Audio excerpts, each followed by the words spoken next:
Assalamualaikum warahmatullahi wabarakatuh. Waalaikumsalam. Alhamdulillah wa syukurillah. Wassalatu wassalamu ala Rasulillah.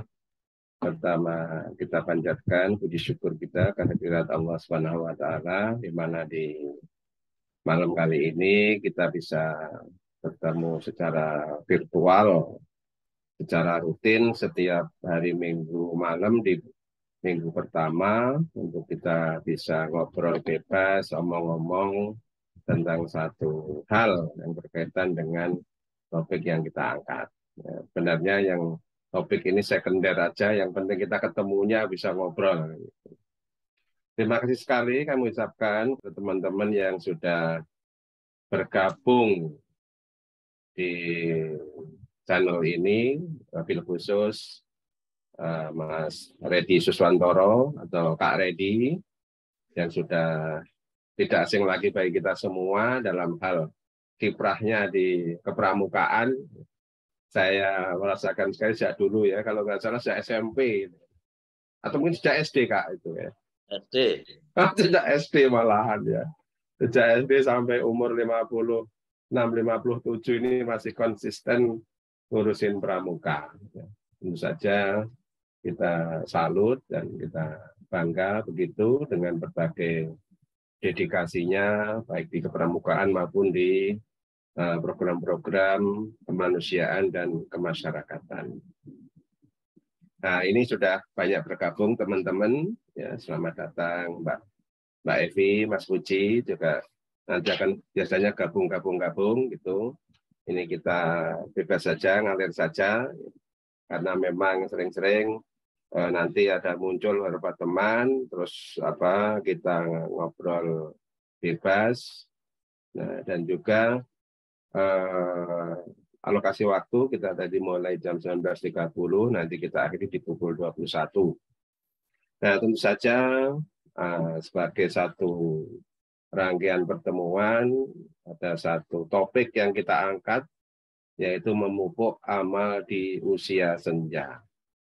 Nah, ini memang kita dihadapkan pada satu tantangan begitu ya, meskipun sudah tua tapi tetap tantangan, saya menganggapnya begitu, bukan hambatan ya, karena kita katanya ini kata orang motivator itu nggak boleh merasa tua meskipun umur sudah ya kepala 5 lebih, semangat tetap masih muda, dan kita mau tidak mau suka tidak suka berhadapan dengan perubahan-perubahan lingkungan ini. Nah, ini sudah hadir Kak Redi untuk nanti kita ngobrol-ngobrol nih Kak Redi ya. Jadi di sela-sela kesibukannya ya, kemarin ke Boyolali dan berbagai macam, dulu dari itu Cibubur ya, Jambore ya, Ya. terus aktivis Tagana ya, tangga bencana dan seterusnya. Tadi sudah ngobrol bebas, katanya Cilacap saya kira penuh, kalau bahasanya itu resiko gitu ya, resiko yang besar untuk terjadinya bencana. Namun tentu saja kita tidak ingin ya jadi bencana, cuma kalau dalam referensi atau khasanah kebencanaan itu kita harus waspada atau juga harus bisa menganalisis resiko kemungkinan terjadinya bencana. Nah, melihat dari record Kak Redi ini, tentu saja nanti akan memberikan ya sharing-sharing lah begitu, sesuai dengan topik memupuk amal di usia senja. Tentu saja nanti sharing-sharing saja pengalaman-pengalaman ya, kehidupan dan penghidupan dalam menghadapi berbagai persoalan-persoalan masyarakat maupun juga eh, kaitannya dengan kebencanaan yang kemarin juga saya lihat di story-nya sipu-sipu berkaitan dengan pemberantasan atau berkaitan dengan COVID-19 ya. Bagaimana perannya yang sedemikian besar pada acara atau program-program kemanusiaan itu. Ya, saya kira kita mulai. Sugeng Dalu, Kak Redi, selamat malam. Selamat malam, Bang Dul. Ya, sibuk apa nih? Masih pramuka, konsisten? Masih lah. Itu nafas saya katanya. Ya, semakin banyak menggeliat, semakin banyak istilahnya terbang, semakin banyak saudara kan gitu. Ini yang saya lakukan ya. Jadi ketika saya di Pramuka secara organisasi yang sangat besar, saya bisa mengambil manfaat dari apa yang saya dapatkan selama perjalanan hidup ya. Kalau tadi sudah disampaikan Bang Dul, kalau nggak salah saya di Pramuka itu sekitar tahun 74 sampai 76 antara itulah ya, dimulai startnya itu. Saya kemah pertama kali itu kelas 5 SD. Kemahnya di SD Patungan 1, pertama kali kemah, malamnya hujan, banjir, ngungsi di kelas. Itu kalau nggak salah sekecamatan kota itu. Sekarang jadi gedung dewan kan ya. Gedung Masih Dewan ingat ya apa? sekarang ya. Masih ingat saya. Nah itu pertama kalinya betapa menyenangkan. Jadi saya melihatnya kalau hujan diungsikan, saya senang itu. Senangnya bisa hujan-hujanan ya kan, Bisa bisa dan jahili teman-teman gitu. Saya paling suka kalau jahili itu ya. Mau tidurnya di mana saja suka-suka, ya udah ngantuk ya tidur kan gitu. Ini awal mengawalinya, ternyata menyenangkan. Pertama kali kalau orang, lah kemah pertama kali hujan banjir tidurnya di kelas nggak menyenangkan, salah. Saya melihatnya dari sisi yang lain. Ada sesuatu yang menurut saya lebih menarik karena ada yang harus saya ambil, saya lakukan. Ya, itu tadi bermula dari mindahin barang, kemudian gotong teman yang pingsan awalnya. Nah, berkaitan dengan ini ya, apa itu tadi? Saya lupa malah. memupuk amal di usia senja. Kalau di Pramuka itu ada istilah setiap hari berbuat kebajikan. Ini yang saya anut sampai sekarang ya. Kemudian kalau jargonnya atau motonya pada 61 tahun dalam Pramuka itu mengabdi tanpa batas. Ini yang harus diaplikasikan dalam kehidupan sehari-hari menurut saya. Kalau mengabdi tanpa batas, kemudian lebih elok lagi yang berbuat kebajikan setiap hari. Saya akan insya Allah akan berbuat kebajikan apapun. Walau itu ya banyak hal. Ada saya punya uang, ya saya kasih uang minimalnya berbuat kebajikan untuk kota amal di masjid. Ada pengemis, ada ya saya kasih. Apa sajalah, kalau nggak mampu dari finansial mungkin saya bisa membantu tenaga. Dorong gerobak bapak-bapak yang tua yang nggak mampu ataupun apapun lah. Yang penting intinya saya ingin berbuat kebaikan untuk membawa manfaat yang tidak dilihat. Masalah nanti dan mudah-mudahan itu merupakan suatu amalan yang akan dicatat oleh Allah SWT sebagai amal yang baik. Ini terlepas nantinya mau bagaimana, bahwa alam bisa itu urusannya Gusti Allah, hak progresnya Gusti Allah. Saya nggak akan membahas. Yang penting saya berbuat kebaikan setiap hari kepada sesama, kepada orang, selama saya mampu ya. Kalau nggak mampu ya saya hanya melihat, mungkin berbesmili aja itu. Ini yang kadang-kadang apa ya? Sampai sekarang pun saya nggak tahu nih, semakin tua kok seperti menjadi vegetarian ya. Kadang-kadang saya itu begini, saya mempunyai kolam ikan lele. Dari kecil saya pelihara, saya sisakan 20, 30 menjadi 25 menjadi 19 menjadi 17. Dan sekarang sudah selengan-lengan besarnya kan. Ketika mau diminta untuk dimasak, saya tolak, itu nggak boleh saya. Mending kalau mau ambil tapi jangan di depan saya itu. Sebenarnya kemarin ayam saya punya ayam itu ayam yang hidupnya nggak pernah di kandang tapi di pohon. Ya, setiap hari mereka, saya sukanya karena ayamnya itu keluruk yang menarik itu. Setiap pagi subuh pasti keluruk. Saya dibangunkan oleh kelurukan ayam itu. Iya. Nah, yang terjadi apa? Ketika mau disembelih, mending saya kabur, saya nggak usah lihat. Nggak tega jadi nggak. Berarti sudah ada ikatan apa ya? Enes gitu loh. Nah, ini suatu kegiatan yang memupuk amal itu tentunya banyak sekali. Ya mungkin di masa muda saya sudah saya pol-polkan nakal ya. Mungkin banyak dosa di situ. Itu pengakuan ini terus aja. Lo tahu Saya nakal pol-polkan ya. Pernah nakal? Nakalnya mau karuan lah. Petang dedet bang. Saya akan mencoba lebih baik lagi. Lebih baik saya di usia tua daripada di usia tua saya nggak bisa berbuat apapun untuk masa depan saya. Sistemnya seperti itu. Ya. Pas nanti Arab dijajul malaikat apa enggak, walau alam bisa saya enggak ngerti. Yang penting saya sampai sekarang ini ingin berbuat apapun semampu sekekuatan saya. Meriang ya berobat sampai obat. Enggak mampu ya istirahat tidur. Artinya ketika kita ingin berbuat kebaikan tidak usahlah berpikir apa diterima Tuhan apa tidak, apakah saya terima, saya berikan ini bermanfaat atau apa tidak. Yang penting memberi. Yang penting melaksanakan sesuatu itu lebih baik, lebih indah. Enggak usah berpikir lah member ora ya rasa dipikiri gitu. Ini. Itu Kemudian suatu hal berarti lagi yang menurut saya menarik, saya hanya apa ya mencoba memberikan gambaran tentang pola hidup ya. Kalau saya kan ngajari anak-anak saya itu pola hidupnya seperti saya ngajari seorang teman gitu. Tidak ada istilah bapak dan anak kalau saya. Seperti seorang teman. ya. Saya caranya kayak gitu. Saya buat dia itu bisa survive dalam kehidupan ini. Itu Kamu nggak ada apa ada dari Pak Puji, Om Puji itu coba bahasanya bahasa ngapak bisa enggak karena udah lama di Cilacap. bahasa ngapak saya itu rusak ya. Karena bahasa asli Kendal ya semrawut, bahasa ngapaknya ya ngapak rusak, nggak karu-karuan. Ya Rusak. bisa, ya itu bisa. Artinya ya itulah kalau orang Cilacap itu mengatakan bandek ya. Jadi masih ada campuran bahasa-bahasa aslinya itu namanya bandek. Ya itulah. Kemarin tuh Lebaran bulan Mei ya. Ya. Maret sampai sekarang mungkin saya tidur hanya 3-4 jam sehari itu. Tiap harinya, insya Allah. Bermula dari persiapan menuju ke Semeru ya. Ketika saya bukan tugas untuk membuat tentara, satu tim dari Cilacap 6 orang, 5 orang. Selama 10 hari, selesai, sudah disambut dengan Idul Adha, alhamdulillah dipercaya menjadi ketua panitia Idul Adha yang ke-5 kalinya. Kayak orang-orang. Nggak tahu itu apa itu.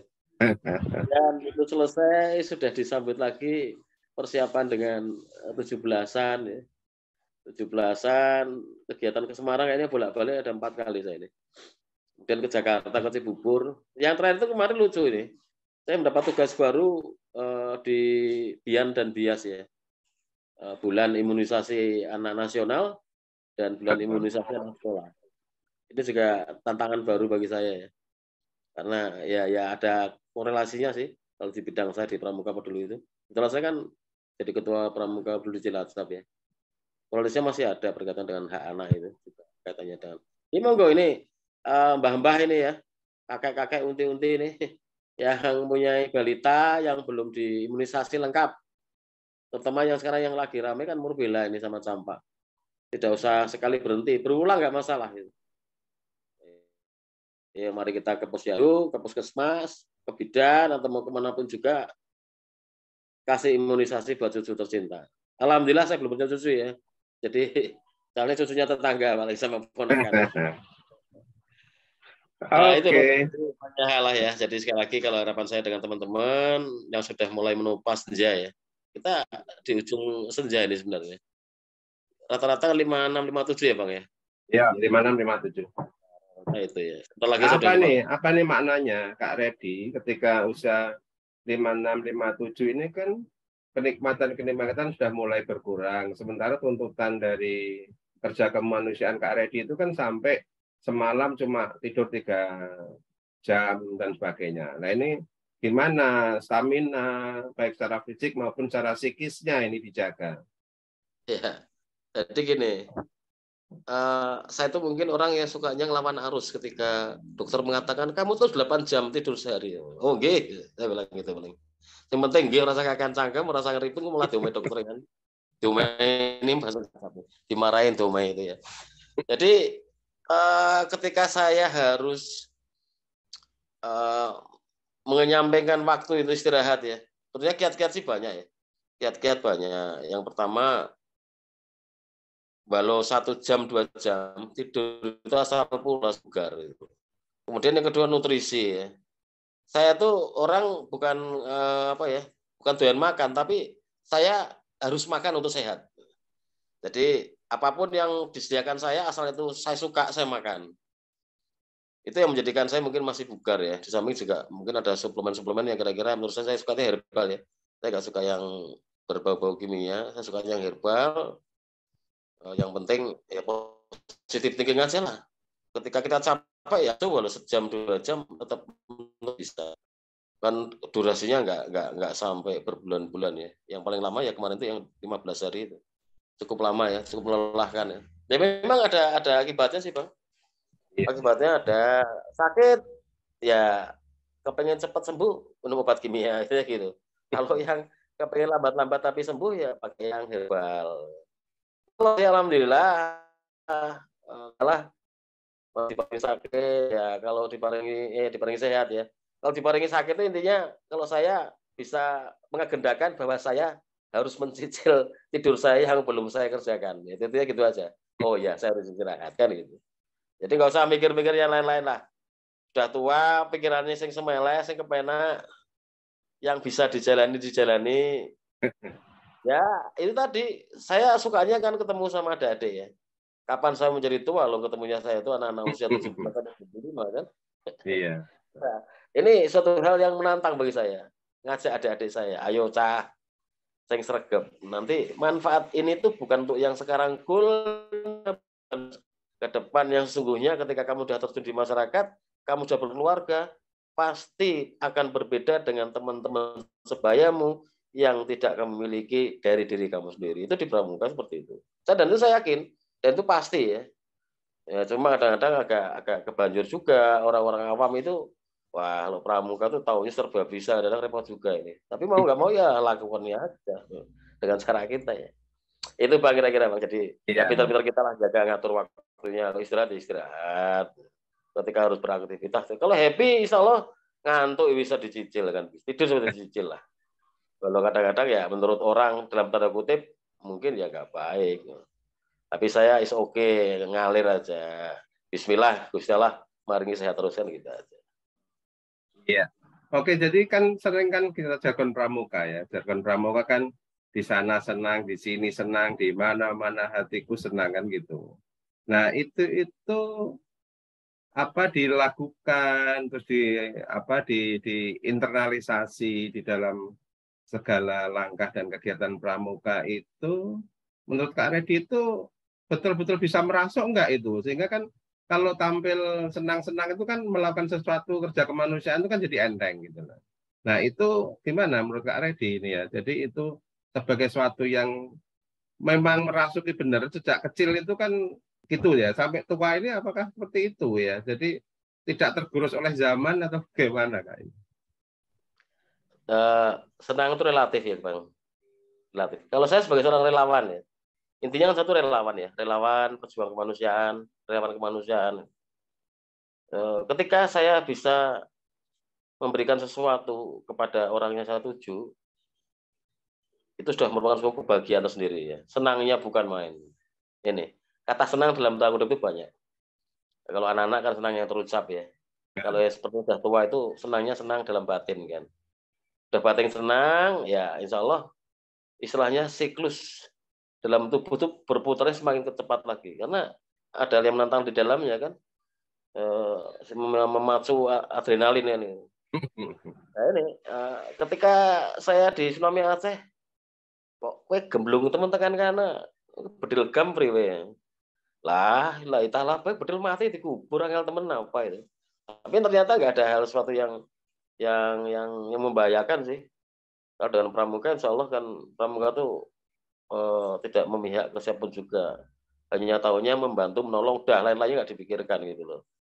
Nah itu kebahagiaan tersendiri itu ya tadi ketika bisa menolong seseorang. Tapi betapa sedihnya ketika terlambat menolong menjadi orang itu tidak ada misalkan. Itu sangat sedih sekali. Nah di sini senang, di sana senang itu konotasinya kalau bagi orang seperti saya bisa melakukan perjalanan kemanapun juga tanpa saya harus mengeluarkan biaya. Saya ke Nangro Aceh Darussalam 40 hari, saya tidak mengeluarkan biaya sepeser pun. Bahkan saya dibiayai, difasilitasi.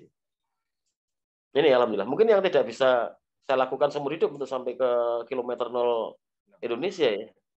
Atau mungkin juga sampai ke kilometernya di Pontianak. Itu alhamdulillah difasilitasi semuanya oleh negara. oleh organisasi dan sebagainya. Ini yang menjadi bahagia tambahan bagi saya. Saya bisa melihat budaya-budaya di tempat lain. Karena saya suka juga dengan budaya ya.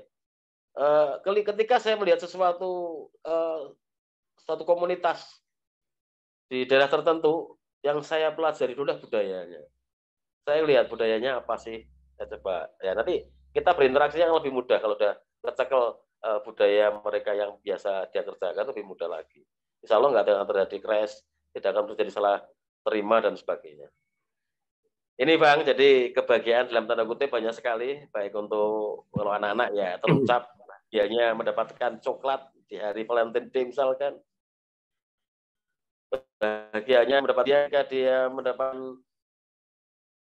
suatu kebahagiaan bagi orang bahagia dalam hati, suatu kebahagiaan tersendiri yang insya Allah ya tadi siapapun lah, bukannya saya, siapapun teman-teman ini yang sangat luar biasa ini bisa berbagi, bisa memberi, bisa apa, itu menjadi suatu yang sangat luar biasa.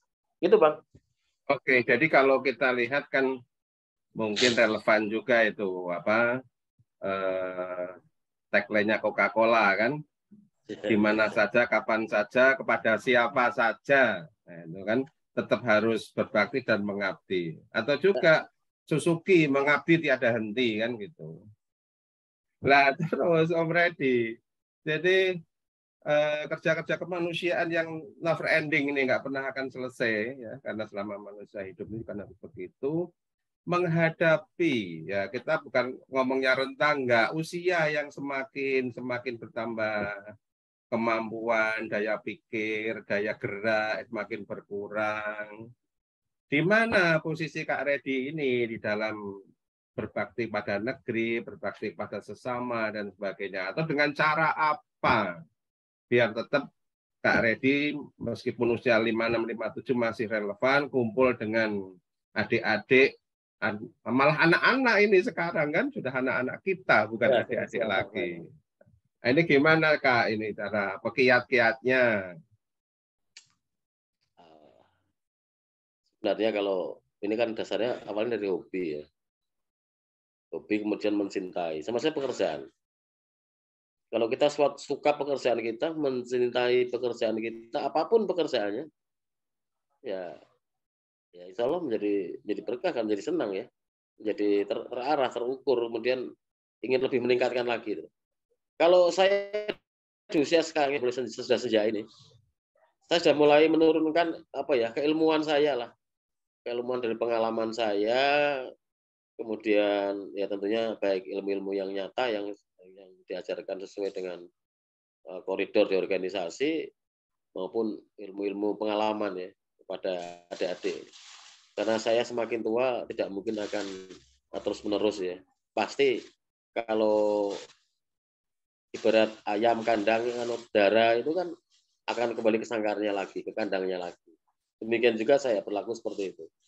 Saya mulai memberikan ilmu-ilmu saya. Ilmu kalau bermanfaat kan insya Allah akan dibawa sampai mati, sampai kelak, dan itu akan berlanjut berputar terus. Ini yang saya yakini ya. Jadi kiat-kiatnya yang penting adalah ya ikhlas lah ya. Ikhlas, nggak usah mikir yang macam-macam mau mendapatkan apa. Yakin kamu akan mendapatkan pahala dari Allah Subhanahu wa taala. Ada itu aja prinsipnya oleh saya. Lillahi ta'ala lah, mau dapat apa dan sebagainya ya masa bodoh. Yang penting happy itu kan ya. Yang pertama, yang kedua jangan lupa regenerasi ya. Jadi kalau bapak-bapak, mbah-mbah ini punya ilmu yang baik, kenapa enggak meregenerasikan kepada yang di bawahnya ini? Untuk diteruskan lah, punya penerus yang baik. Ini di situ. Jadi kalau saya ya berjalan aja seperti air, ikuti aja. Jangan nanggung. Yang penting tadi jangan nanggung. Kalau kita ingin menjadi sukses, ingin menjadi yakin, jadi seorang legend ya, gampangannya gitu. Jangan nanggung di organisasi itu. Pasti Anda akan meningkat dengan baik ketika saya punya kemampuan. Oke, jalan-jalan jadi. Selalunya kayak gitu sama teman-teman sendiri, adik-adik saya, sama anak saya. Anak saya malah belum kelihatan nih, belum ada yang nerusin kayak saya nih. Yang kecil nih kayaknya nih. Tanda-tanda tapi ya nggak tahu ini belum baru tak kenalin sih ya, belum ada aktivitas yang lebih menonjol. Tapi alhamdulillah suatu kebanggaan orang tua tidak dari sisi nominal angka ya, tapi ketika kemarin latihan dasar kepemimpinan dan di SMK yang menjadi siswa terbaik LDK ini juga saya patut bangga ya. Saya pikir cemen tapi mentalnya baja. Terbaik soalnya sih ya. LDK itu susah ya. Dan lama lagi 30 hari lebih ya. Digodok, digojlok habis-habisan. Ya itulah yang bisa saya tularkan kepada anak saya. Yang penting kalau kamu menghadapi seperti itu jangan kau lihat susahnya, tapi lihatlah endingnya. Nikmati aja, kamu digojlok ya ikuti, nggak usah ngelawan. Yang penting bisa happy, lihat teman kamu yang dihukum, kamu bisa ketawa, akhirnya kamu lupa sendiri nanti. Kan kayak gitu. Itu Bang, sementara Bang. Sekedar Ya, intermezzo aja. oke. Jadi karena memang sesuatu hal harus diregenerasikan. Apa-apa yang sudah kita rintis itu juga nanti kita harapkan juga sampai ke anak sama cucu lah gitu.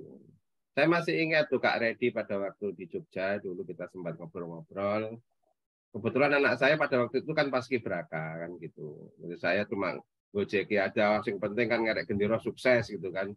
Tapi Kak Redi memberikan satu perspektif lain gitu. Oh enggak lah ya dilatih gembleng mental mesti beda lah dengan anak-anak yang nggak pernah digembleng secara mental. Ya, alhamdulillah ini saya rasakan juga anaknya sekarang sudah gede gitu ya. Kita kayak omong gitu ini. Kita orang hanya sekedar campur tangan bapak itu lagi ada faktor lain lah kira-kira dari luar kira-kira gitu. Nah bapaknya kita di orang kayak ngono. Nah ini ternyata mentalitasnya ya sedemikian kuat ya. Alhamdulillah pada waktu itu memang ada nilai-nilai kepramukaan, nilai-nilai bela negara dan sebagainya itu mengalami internalisasi di dia.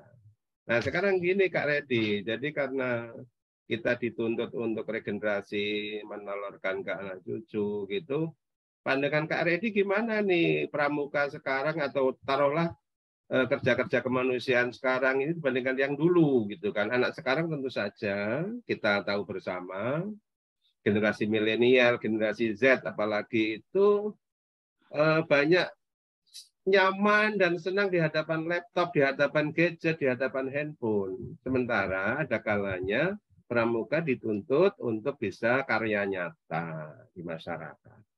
Ini sebagai faktor penghambat atau pendukung atau justru ini ya, tantangannya dan Kak Redi bisa memoles menjadi satu media yang cerdas untuk memotivasi mereka lebih ke aktivitas-aktivitas kemanusiaan lebih masif lagi, lebih luas lagi. Jadi gimana Kak sentuhan teknologi ini bagi anak-anak generasi milenial ini untuk bisa mereka bergerak? Ya, memang suka atau nggak suka, saya juga ngakui bahwa generasi milenial apalagi dengan adanya 2 tahun memang di los apapun ya banyak hal, los dol lah. Jadi menatanya lebih sulit memang. Tapi kalau permasalahan teknologi bagi saya nggak khawatir ya. Di pramuka yang jadi kelompok-kelompok kan ya. Jadi ingin menginginkan di bidang-bidang teknologi informasi sudah ada wadahnya itu di Saka Milenial ya. Itu ada menarik pokoknya lah. Kadang orang itu hanya ngecap tapi belum melakoni ya. Setelah masuk ya nanti menarik. Jadi kalau tentang apalagi ya binaan itu saya ngakuin masih harus ekstra kerja keras. Saya merasakan ketika saya dampingi pelatihan unit Gladi Tangguh ini pun juga saya merasakan bahwa peserta ini jauh dari harapan saya. Saya kaget juga itu. Apa karena pandemi ya? Jadi memang ya itu pasti iyalah sebagian. Karena nggak pernah ketemu ya. Adanya online terus kayak gini ya. Jadi susah memang. Ya kita menggerakkan pelan-pelan lagi harus dari nol, benar-benar dari nol saya mengatakan. Instruktur dari Basarnas juga sama, benar susah mas memang benar. Yang sampaikan itu benar. Memang dikerasi, mbok nanti malam ketika tidur melarikan diri desersi malah saya susah nyarinya kan. Ya pelan-pelan akhirnya. Kemarin ya mental itu tertata dengan rapi, dengan bagus, tangguh. Mau model pelatihan pendidikan kayak apapun juga nggak ada masalah. Tapi ternyata baru hari pertama sudah kabur satu, pulang satu, menyerah. Ya udah, kita nggak bisa maksakan. Hari kedua tambah lagi, ketiga banyak meriang, akhirnya kita tata lagi. Kayak gitu sampai selesai, peserta saya habis ini. Nah, stop akhirnya. Sakitnya apa? Saya tangani. Saya masukkan ruangan, saya obatin, saya suruh istirahat, setelah sembuh balik lagi. Harus ada komitmen, kan sama sekalian gitu. Kalau memang tidak mampu sekalian pulang-pulanglah malam hari juga. Nah, ini dalam mendidik memang harus ada pada kiat-kiat yang tertentu ya, sama saja dengan Bapak Ibu guru yang masih aktif kan, untuk mendidik anak didiknya kan. Jadi kalau saya dengan cara saya banyak, apa yang kamu rasakan, apa yang ada masalah apa kamu? Kamu nggak kuatnya di mana? Ya banyak-banyak hal. Akhirnya ya kita pelan-pelan lah, pelan-pelan. Saya ngajari kamu itu tidak untuk menjadi seperti ini. Kedepannya manfaatnya ya kembalinya ke kamu. Saya tidak ngajari untuk hal-hal yang bersifat apa ya, matematika ya. Artinya saya nggak ngajari di sisi pendidikan formal, tapi non formal. Yang kamu rasakan mungkin lebih lebih nyata dari pendidikan formalnya ya. Nanti dalam menghadapi di lapangan kamu baru tahu rasa. Nah itu yang akan kamu, oh ya ternyata benar. Nah ini, jadi kalau dibilang iya, saya katakan iya. Memang adabnya, perilakunya, sopan santunnya, eh, disiplinnya itu benar-benar sudah agak mulai kacau. Tapi ya mau nggak mau kita sebagai orang tua harus menyadari tidak ada pembiaran, ya harus kita arahkan lagi pelan-pelan lagi untuk masa-masa 2 tahun ini karena juga mempengaruhi pada masa-masa setelah sebelum 2 tahun dan setelah 2 tahun sama saja kan. Ini juga harus kita pikirkan. Tapi saya yakinlah kalau kita mau bekerja keras sekali lagi lillahi ta'ala tadi pelan-pelan dengan cara-cara kita yang lebih humanis, mungkin akan lebih mengenal lagi itu. Nyatanya ya insya Allah bisa lah itu. Mungkin kayak gitu Bang kalau menurut saya. Oke, jadi memang berbeda sekali ya tentu saja ya dari zaman kita dulu, terus adik-adik kita sampai anak-anak kita kan gitu dalam hal penanaman mental ya, terutama juga gemblengan-gemblengannya juga beda. Dan tentu saja kalau dulu kan mungkin bisa jadi kakak pembina ini bisa teriak-teriak, bisa apa? Ya kalau mukul sih enggak ya. Mungkin kata-kata keras gitu ya. Kalau sekarang mungkin kayak gitu nanti berhadapan dengan urusan HAM gitu ya. Wah Ya, ini kalau kok kekerasan sekarang kabur Bang. harus selalu kabur.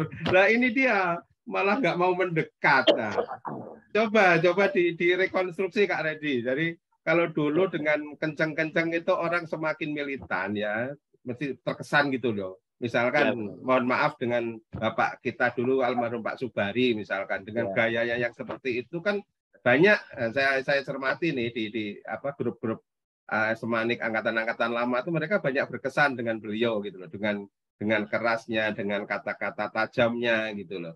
Tapi semakin semakin kesini kan nggak populer kayak gitu ya. Butuh dialog, butuh macam-macam ini.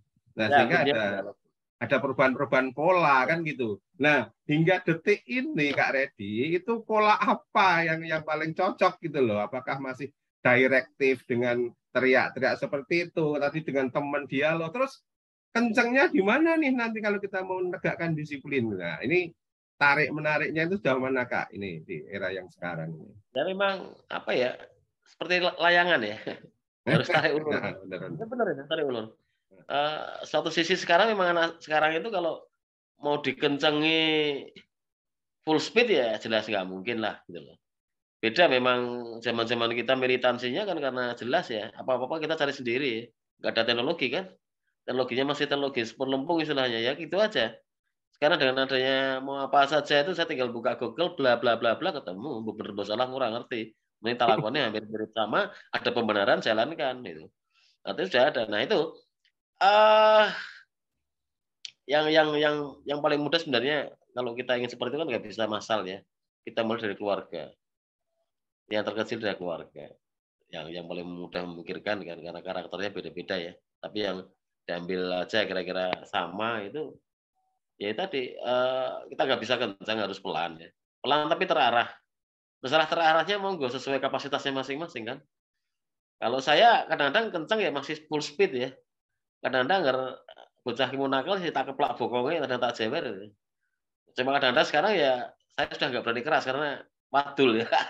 Aduh Kalau lah anak, itu dia. kalau anak saya yang kecil itu saya ngomel ya memarahi dia pasti akan lapor mamanya itu. Mamanya baru marahin saya itu. Gak urusan itu bener apa salah, saya yang disalahkan. Nah inilah. Sama saja, oh berarti ya bener ini. Kemudian lagi di berikut tempat lain juga sama kan, ada laporan-laporan yang kira-kira hal negatif akan semakin meruncing lagi kan. Nah oke lah, dengan cara-cara yang bijak, kebijakan itu menurut saya sesuai relasi teman-teman istilahnya gitu kan. Bijak menurut saya belum tentu bijak menurut Anda gitu loh. Tapi kalau saya ya tadi benar Mas Dul ya, dialog pelan-pelan, apa sih maumu, nah gampangnya gitu. Saya mendidik sekarang anak saya, alhamdulillah meskipun padulan sama mama ya disamongi, kowe mbok rasah ngomong karo makmu apa-apa do omong makmu lah, Pak ya diomongin saya bengel no. Wis dilakoni wae. Ya akhirnya lama-lama ya alhamdulillah dengan cara tidak mbok-mbokan lagi ya. Ya mbok-mbokan karena mungkin terlalu lama ngempeng itu, Bang. Lalu ngempeng. Ayo anak saya kecil tuh ngempengnya nganti arep TK 0 besar saya ngempeng. Aduh. Ora ngomane pakne babar belas. Pakne beku.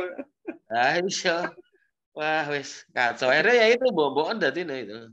Tapi bagaimana caranya semua dia nggak mbok-mbokan itu loh. Sama saya juga ngarahkan sama istri kan. Jangan terus diloloh terus, nggak baik nanti perkembangan anak, nggak bisa seperti itu. Ya pelan-pelan akhirnya bisa mandiri kan. Alhamdulillah LDDK bisa terbaik. Terbaik itu angel. Tapi kamu mampu, kan hebat kamu itu. Pertahankan seperti ini.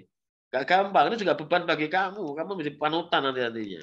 Artinya kalau kita dialog dengan pelan, sampai terarah, ya insya Allah akan terjadi kembali lagi seperti semula. Cuma mungkin masanya sudah akan berbeda dengan generasi kita. Generasi militan yang tidak ada apa-apa, tetapi kita bisa mencari apapun juga. Yang luar biasa di situ. Saya bangga dengan generasi saya, terus terang aja. Oke, Kak Redi, terima kasih. Kita sudah ngobrol setengah jam lebih nih. Jadi teman-teman sudah banyak yang gabung. Om Ketum, Pak Bakti, Om Bakti, monggo ini sudah masuk juga. Silahkan bisa nambahkan, bisa respon, bisa sambutan. Waktu sepenuhnya kami sampaikan ke Om Bakti, monggo.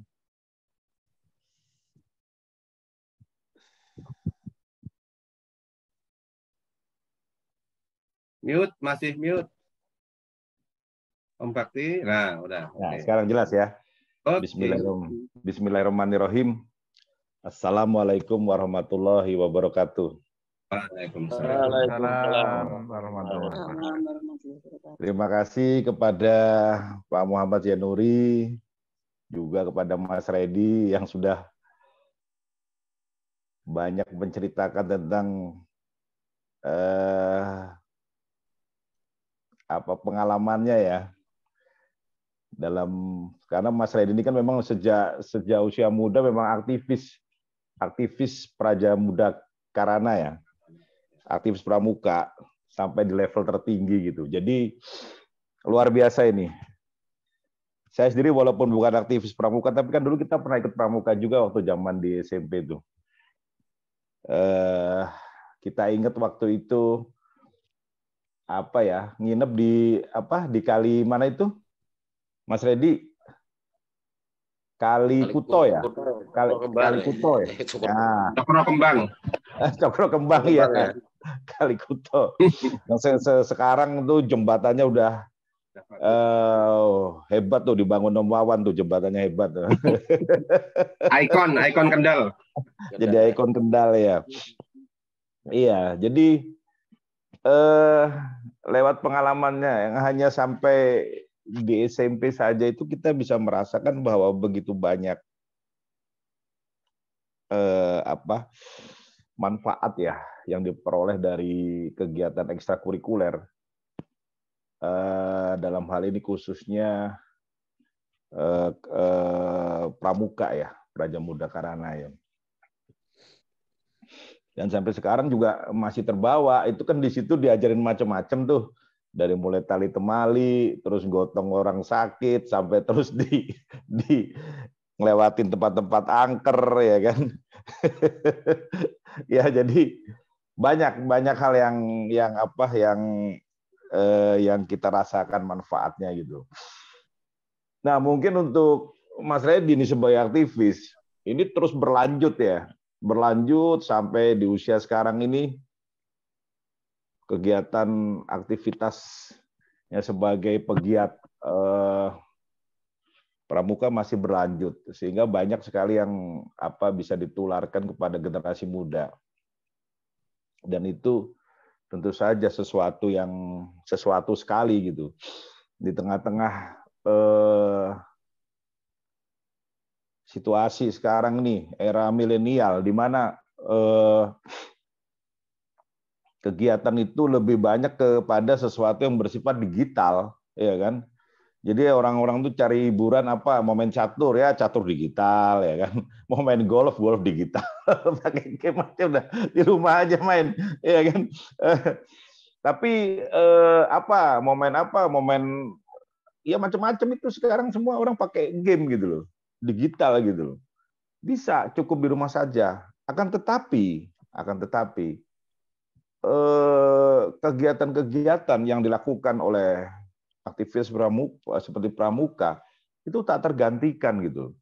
Dia nggak bisa terus digantikan oleh dalam tanda petik ya keterampilan yang diperoleh, ya ketajaman, kepekaan indera, kemudian ketajaman melihat situasi kondisi di lapangan, atau bahkan yang lebih jauh lagi kan itu ada diajar juga kode-kode Morse dan sebagainya, semapur apa itu, ya kan?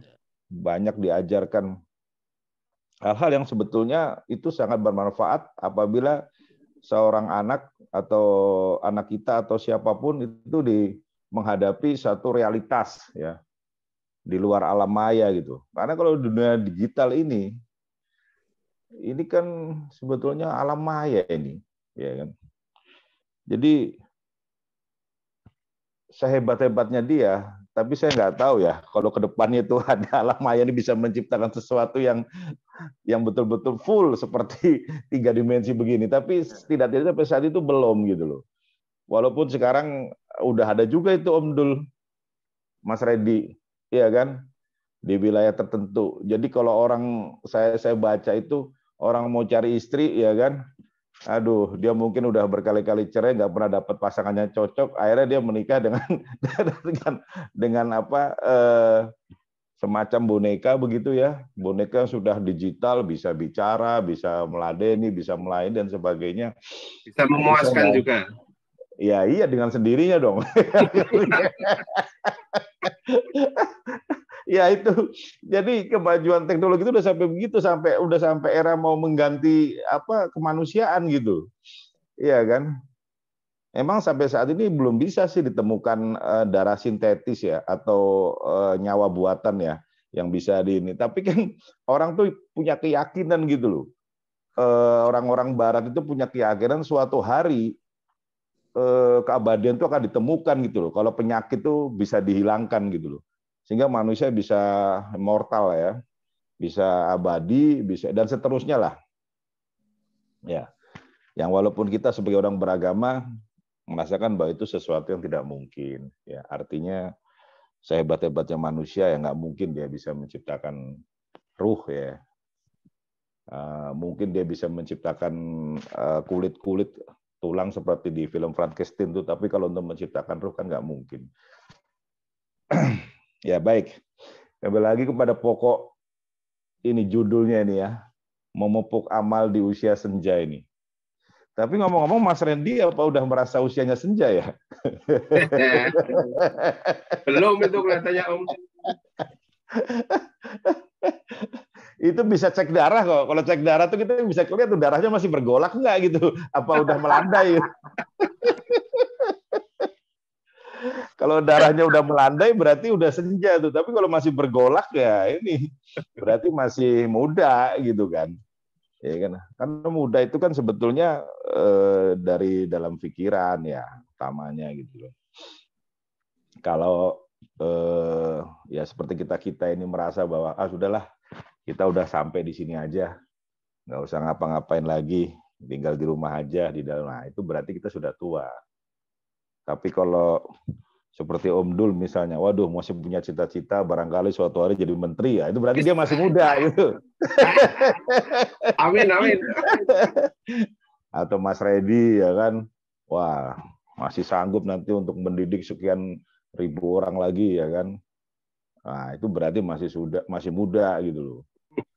Atau ya pokoknya itulah ya kan. Jadi pertama itu, yang penting itu pertama adalah bahwa kita harus selalu membangkitkan sesuatu di dalam diri kita, ya kan. Bahwa kita ini adalah bahwa umur itu adalah hanya sekedar angka gitu loh, ya kan. Umur itu hanya sekedar angka. Ya angka itu penting, tapi sekedar gitu loh. Artinya seluruh sel-sel tubuh di dalam diri kita, kemudian ruh kita, kemudian sel-sel neuron ya semua dalam diri kita itu terlalu kecil gitu loh kalau dihitung atau dibandingkan dengan angka gitu loh. Artinya apa? Usia tidak menjadi halangan ya bagi siapapun untuk tetap melakukan aktivitas yang bersifat amal ibadah ya kan. Memupuk amal ini kan tentunya amal ibadah ya, karena setiap gerak kita itu selalu kita harapkan di dalam garis lurus amal ibadah kita, supaya kita nanti menujunya itu ke track yang benar ya kan, amal ibadah. Tetap sebagai manusia dulu kita berasal dari Tuhan, diciptakan oleh Tuhan, kemudian kita hidup di alam dunia ini ya berusaha sebisa mungkin berjalan di jalan Tuhan, dan nanti suatu hari kita akan kembali kepada Tuhan juga. Kita menuju, ya kita berusaha agar setiap gerak langkah kita itu menuju kepada Tuhan, ya kepada Allah, bukan sebaliknya menuju kepada setan gitu kan. Di dalam rangka itu semua, dalam garis menuju kepada Tuhan, ya. Di berapapun usia kita, ya, amal ibadah kita selalu terdapat banyak cara, ya. Banyak cara untuk melakukan amal ibadah. Salah satunya seperti misalnya yang dilakukan oleh Mas Reddy, ya, tetap bergiat di dunia pramuka, yang itu memberikan satu fondasi ya kepada anak didik untuk melatih kedisiplinan, melatih keterampilan, melatih budi pekerti, ya, budi pekerti, susila ya, itu kan hal-hal yang sangat fundamental sekali ya di dalam pendidikan anak usia muda. Mungkin banyak cara lain yang bisa kita lakukan. Ada misalnya kalau ya ini saya bercerita pengalaman saya, kalau saya sama istri itu ya mencoba amal itu ya kalau hari Jumat ya, hari Jumat kita undang ke rumah itu anak-anak yatim ya.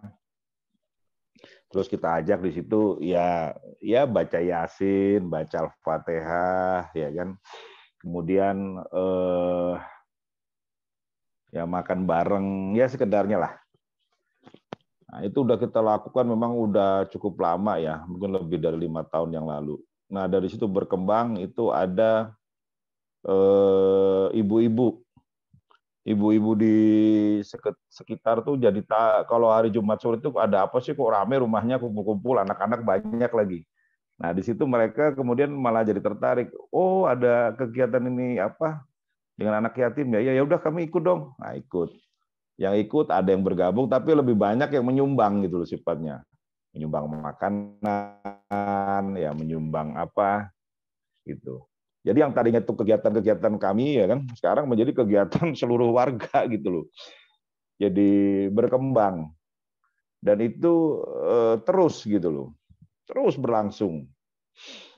Nah, kalau hari-hari tertentu, misalnya seperti pada bulan Ramadan, nah pasti ada event-event khusus lah ya. Misalnya buka puasa bersama gitu. Kemudian nanti kalau memang ada rezeki pada kumpul-kumpul duit, ya kan, memberikan apa, ya pakaian buat mereka, ya kan. Karena apa? Karena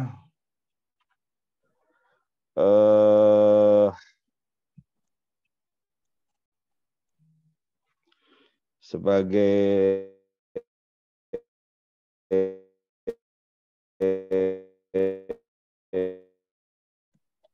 putus-putus Om suaranya Om Bakti. Muslim. Oke. surat Muda. Jelas? Ya. Kita nggak bisa lepas tuh dari surat yang berbunyi, nah ini nama suratnya saya lupa nih, tapi bunyi kira-kira begini. Auzubillahi minasyaitonirrajim, bismillahirrahmanirrahim. Ara'aital ladzi yukadzibu biddin fadzalikal ladzi yad'ul yatim wa la yahuddu ala ta'amil miskin fawailul lil musallin alladzina hum an sholatihim sahun alladzina hum yuraun wa yamnaun. Jadi Al-Maun, Om, Al-Maun. Ya, surat Al-Maun. Dikatakan di situ bahwa kita beragama, tapi kita bisa mendapat julukan sebagai pendusta agama. Kalau apa? Kalau kita tidak memberi makan atau tidak bersikap baik, ya, menghardik kepada anak yatim, kita dikatakan sebagai orang yang lalai dalam sholatnya. Ya kan. Jadi artinya di dalam sholat itu kita juga satu kesatuan gitu. Kalau orang sholat ya berarti dia juga harus mikirin juga anak yatim, harus mikirin juga fakir miskin. Kalau enggak ya berarti dia lalai dalam sholatnya. Jadi hal-hal kayak begini ini sesuatu yang memang harus selalu kita ingat dan kita jalankan di dalam kita meniti usia kita yang lebih udah dari setengah abad ini. Ya kan, jangan sampai kita di usia-usia segini malah disebut sebagai pendusta agama, akan repot. Ya, padahal kita nggak pernah tahu. Ya, patokannya umur. Kalau misalnya umur Rasulullah itu 63 tahun, ya kurang lebih kita mungkin masih kurang berapa tahun lagi? Ya, 8-9 tahun lagi lah, ya kan? Ya itu waktu yang bisa lama, bisa sebentar. Namanya waktu kita nggak pernah tahu ya, tahu-tahu liwat aja 5 tahun, liwat aja 10 tahun. Nah, itu salah satu amal terkecil ya, rekan-rekan semua. Amal terkecil tapi juga sangat penting ya. Maksudnya terkecilnya begini, di lingkungan terkecil kita, di lingkungan RT, RW, kita bisa melakukan langkah-langkah seperti itu gitu loh. Bisa melakukan kegiatan seperti itu. Dulu saya melakukannya mungkin setahun sekali ya, habis Idul Fitri. Tapi setelah itu 6 bulan sekali, 3 bulan sekali, sebulan sekali. Nah lama-lama jadi seminggu sekali gitu. Dan itu berlangsung terus. Ya, dan saya merasakan manfaatnya secara lahir batin ya, dekat dengan ya, anak-anak gitu ya. Nah itu hal yang terkecil. Jadi ada dua nih ya, amal ibadah kita ya di usia senja. Kita mau melakukan yang dekat-dekat bisa, yang mulai dari yang kecil dari skup RT RW ya kan. Tapi bisa juga kita itu memiliki cita-cita besar Om Dul ya kan. Ya kan namanya cita-cita boleh aja kan. Soal nanti bisa terlaksana atau enggak itu kan semua kembali lagi bagaimana Gusti Allah itu memberikan keputusannya ya kan. Cita-cita besar bisa juga ya kita lihat di mana ya, misalnya kita ambil dari surat Al-Balad ya, coba ini Al-Balad ini kita baca ini Om Dul. Di situ dikatakan bahwa manusia itu kira-kira begini, manusia itu tidak suka menempuh jalan yang sulit gitu loh. Jalan yang sukar dan mendaki. Ya. Jadi apa sih jalan yang sukar dan mendaki itu? Jalan yang sukar dan mendaki itu adalah itu tadi, ya kan, memberantas perbudakan, ya kan. Antara lain itu kan, memberantas perbudakan manusia, kemudian memberi makan orang-orang di saat kelaparan. Itu jalan yang sulit dan mendaki. Kenapa begitu? Karena perbudakan itu kan sebetulnya kata lainnya dari penjajahan. Ya. Ada penjajahan manusia atas manusia lain. ada penjajahan satu bangsa atas bangsa lain. Ada exploitation de long par long. Exploitation por nation por nation. Nah, itu ya dulu ciri khas tuh dari Bung Karno tuh. Selalu ada penghisapan manusia satu atas manusia lain. Penghisapan satu bangsa atas bangsa lain. Nah, tugas kita adalah bagaimana kita mengubah. Jangan sampai terjadi lagi perbudakan seorang manusia atas manusia lain. Atau perbudakan satu bangsa atas bangsa lain. Ya. Karena kalau itu terjadi, ya, menjadi tugas kita semua, ya kan, sebagai Muslim, itu untuk menghapus perbudakan, baik perbudakan atau penjajahan atau penghisapan manusia satu atas manusia lain, menghapus perbudakan, penghisapan atau penjajahan satu bangsa atas bangsa lain. Itu menjadi tugas kita bersama. Ya, itu satu tugas yang besar, ya kan, yang berat, yang mana manusia itu memang segan dan malas untuk menghadapi tugas-tugas seperti itu, karena memang ya itu berat.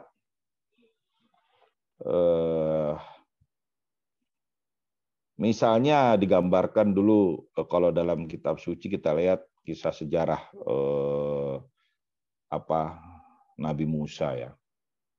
Nabi Musa yang berjuang sampai di usia senjanya membebaskan bangsanya, bangsa Bani Israel ya, dari perbudakan Firaun. Selama 4 abad lebih itu orang-orang Bani Israel diperbudak. Jadi Yahudi itu bangsa yang hebat, tapi juga bukan berarti dia bangsa yang nggak pernah diperbudak. Dia pernah diperbudak. Pernah dihancurkan dalam peperangan dulu sama Nebukadnezar, raja dari Irak. Ya, pernah diperbudak selama 4 abad oleh Firaun. Jadi mereka bangsa hebat, iya, tapi juga bukan hebat terus-terusnya atau segala-galanya, karena mereka juga pernah mengalami saat-saat kejatuhan. Ya. Seperti bangsa kita juga, bangsa Nusantara ini katanya pernah dijajah gitu ya oleh Belanda dalam sampai 3,5 abad. Padahal kurang apa hebatnya Nusantara ini.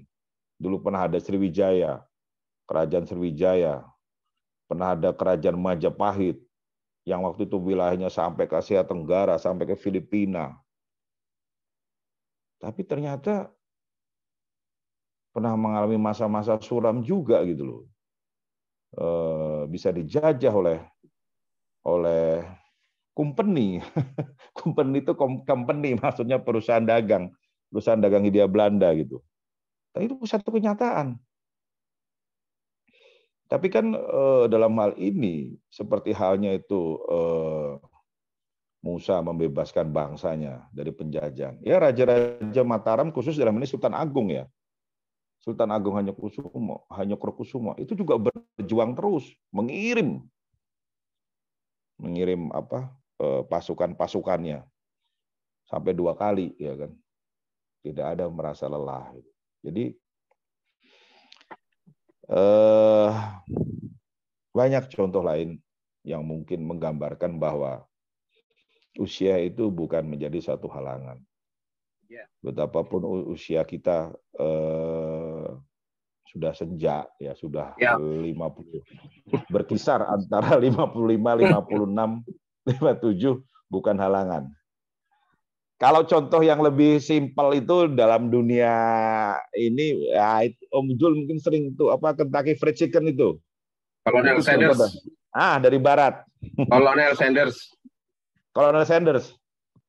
Dia pensiun, udah pensiun dia umur 65 tuh baru memulai bisnis ayamnya itu. Umur 65, iya.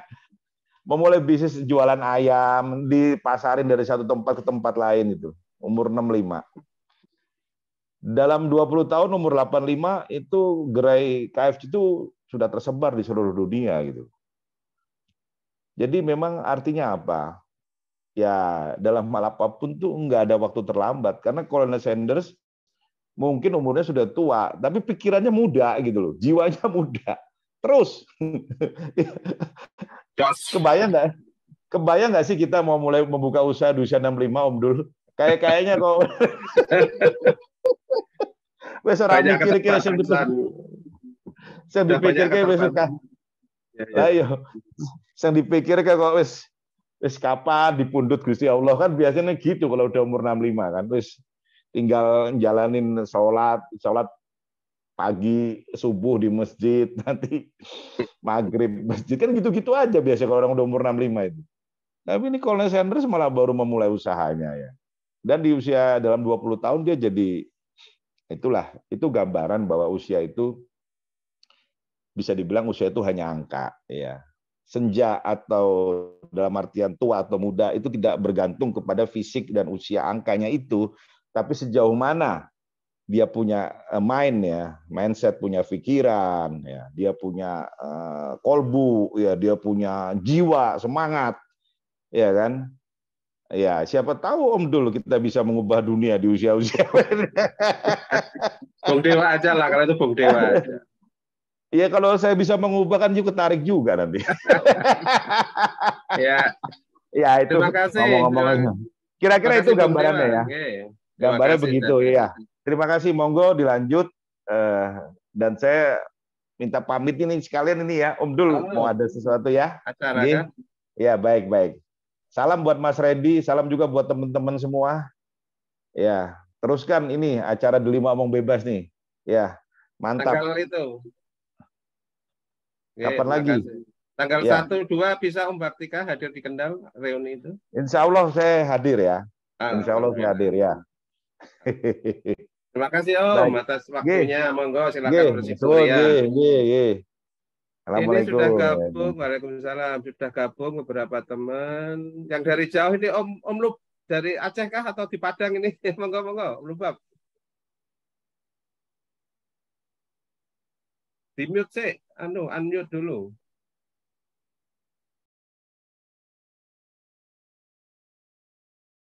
Om Lubab, ada sesuatu yang mau disampaikan? Nyimak dulu aja, Bang. Ya. Om Puji Yuwono maupun Puji Santoso. Mbak Irma. Ora ono Bang Dul. Oh, lah kuwi bocah kuwi. Ayo, Mek. Silakan, Mek. Ora ono tuh sing diomongke, Dul. Ora ono lah mau ke ora ono. Ayo. Apa? Ora ono diomongke Bang Dul. Sampean itu kan sudah usia senja, tapi harus tetap semangat kata Om Dewa tadi bahwa 65 itu masih harus tetap beramal. Nah, itu kan sebagai BRIN, riset-riset sampean itu kan masih tetap dibutuhkan negara. Nah, masih boleh, masih ada waktu untuk beramal. Ayo lanjut. Oh, kalau mosok wong urip amal terus dulu. Kapan diamali itu? Pindah Canggara dipotong kok. Wes ditinggalkan sih urusan BRIN. Saya ngomong Aku ngomong BRIN. Ada beramal ya terus. Kalau bisa umur 70 ya 70. Terus kalau beramal ya terus. Gitu ya. Kuncinya ya betul kata Kak Reddy itu ya, di samping beramal nanti kan membahagiakan diri sendiri itu. Oh, nih, Pak. Ya, ngomong apa? Aku wis ra gawean terus kari santai. Oh. Beramal yang menginspirasi teman-teman, amalmu sing apa kuwi jenenge berkaitan dengan masyarakat, yang apalah kira-kira yang bisa di-share. Kemarin itu ada pekerjaan, tapi ya kan hubungan dengan kantor ya udah dipending. Anggarannya udah dipending ya Ustaz. Close. Gitu. Ada pekerjaan tapi ya amal karo GM Fakultas Kehutanan, fungsinya sosial. Ya, tinggal sisa-sisa masa ini biar ada manfaat yang ke orang lain. Ya, hampir semua orang tahu lah, teman udah tahu lah ya. Umur-umur segini. Gitu. Yang paling nanti banyak sisa-sisa umurnya, amalnya banyak itu justru Bang Dul sampai 70 nanti masih ngajar. Nah, Amin, amin, amin. Lah, Tapi aku suruh dibayar. riba udah nggak tahan. Oh, nih Bang. Ya, wes. Terima Nggak ada kasih. yang saya omongin Bang tuh, nggak ada inspirasi apa-apa saya. Terima kasih Om Puji Yuwono, silakan. Om Puji Santoso sudah. Ya, Kak Redi Suswantoro. Bisa on cam nggak Om Puji? Ya, Bisa on sudah, cam atau enggak? sudah. Sudah bisa? Bisa, Bang Dul? Ampun suaranya, tapi kok gambarnya dereng kelihatan. Oh, minta gambar. Nah, on cam.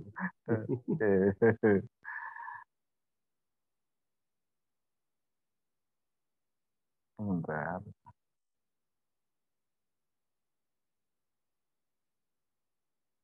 Kok belum bisa? Apa nggak cuma guyonan aja kok ini. Kak Redi. Kak Redi. Kak Redi, monitor Kak Redi.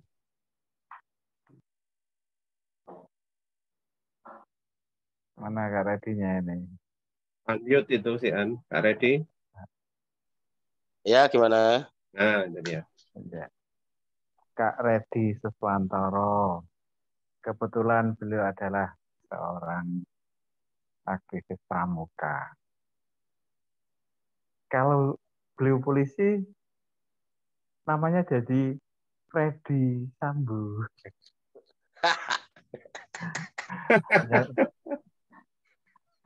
Gini Kak Redi. Resepnya ini. Saya tahu mungkin saya salah. Kak Redi itu sebenarnya kan orangnya apa ya? Mungkin dibilang cepat bosan juga mungkin ya. Cepat bosan. Tapi satu hal, dengan pramuka kok begitu mencintai sampai usia 56 itu kok masih istiqomah gitu. Mungkin tadi ya sudah disampaikan sih, karena pramuka di mana-mana tetap tenang terus, tenang terus. Bahkan pacar pun sebenarnya pembosan dia itu sebenarnya. Dari SMP, SMA sampai yang lain itu selalu ganti-ganti. Ya Kak ya. itu mempertahankan istiqomah itu seperti apa itu Kak? Mungkin bisa dijelaskan lebih ini lagi. Bun. Ini ya FS ya, bukan RS ya. Dulu ya, kalau di Jamboree Nasional kemarin memang terkenalnya saya itu Redi Sambo itu. Ya, kenapa nggak pindah-pindah masih aja ya itu. Ya kalau saya prinsipnya sama kayak tadi ya, sudah saya katakan. Ketika kita sudah suka dengan sesuatu, kemudian mencintainya apapun, ya insya Allah bertahan bisa lama ya. Insya Allah. Walau masih ada kerikil-kerikilnya itu pasti ada lah. Kayak di rumah tangga kerikil-kerikil kan ada ya. Sandung-sandung sidik ya, serimpet sidik ya wajar itu. Nakal-nakal sidik ya wajar. Yang penting jangan cepat-cepat istighfar, minta tobat kan gitu ya. Ya, jadi ya bisa bertahan lama ya tadi. Jadi saya kalau di Pramuka tuh senang karena satu organisasinya ya. Organisasi yang besar, mapan ya, beradaannya diakui. Sekarang sudah punya undang-undang sendiri dalam Pramuka ya. Harusnya kalau sudah ada undang Pramuka, kegiatan yang menyerupai sudah dilarang juga, nggak boleh. Tapi mana ada ya udahlah biar ini yang penting bisa bergandengan bersama-sama. Ya itu tadi Cik, prinsipnya wis kadung seneng iki piye meneh. Wis kadung tresno ya. Ya, asal mencintai apapun seperti pekerjaan, mengandalkan dengan pekerjaan aja. Kalau Anda suka dengan pekerjaanmu, kamu mencintai pekerjaanmu, tanya Mas Lubab, pasti lancar aja lah. Lain-lain nanti biar yang di sono Allah SWT yang akan memberikan hal yang luar biasa lagi. Tapi gitu,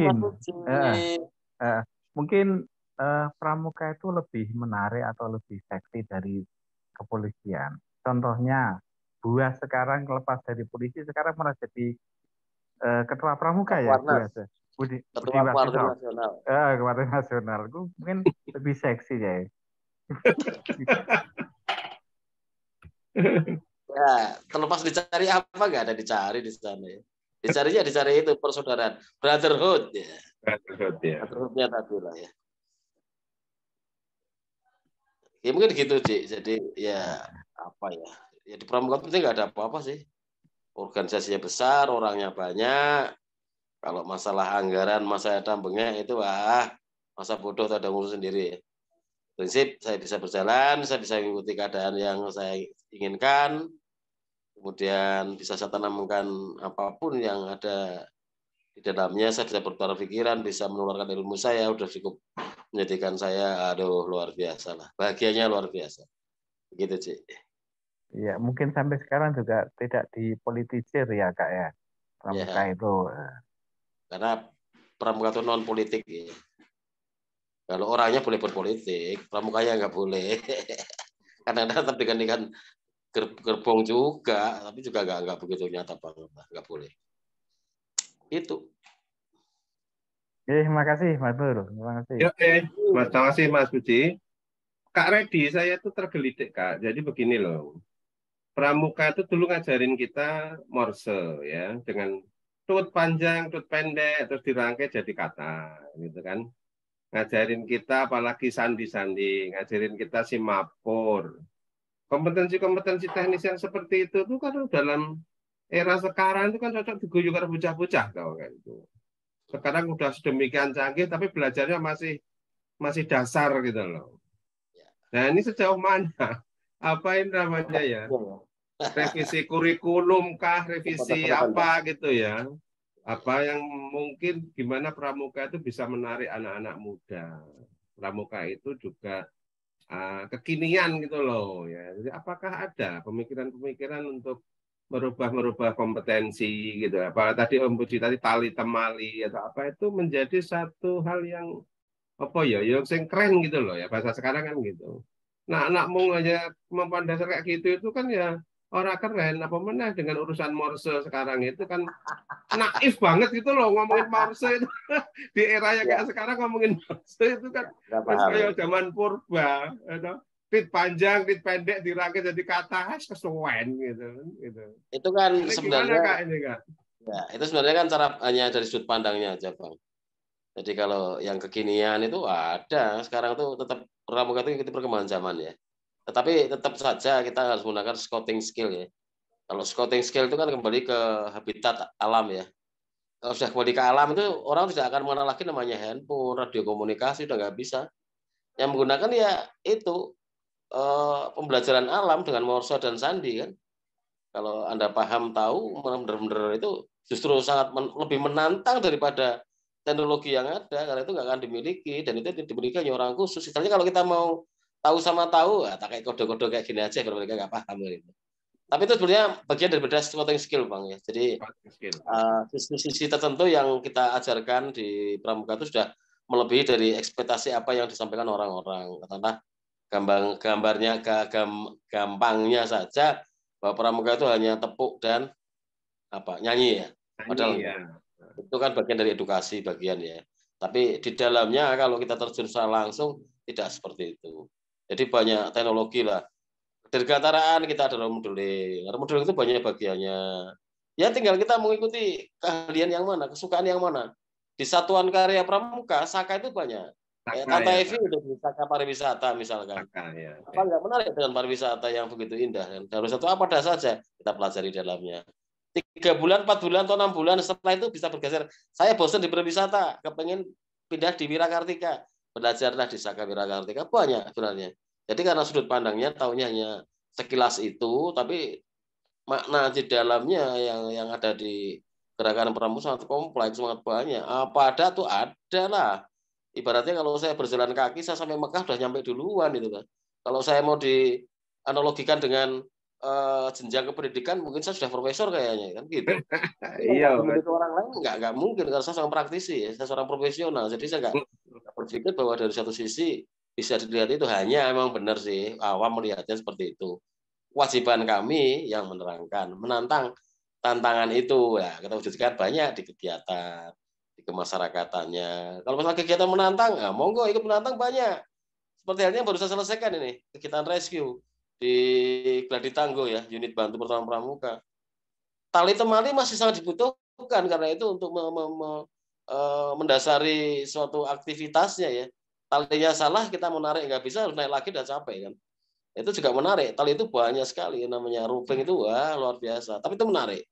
Ya kalau orang desa tuh gampangannya lah tali ndas, hulu, wedus itu gimana caranya. Sederhana kan, kadang-kadang kita nggak bisa kan.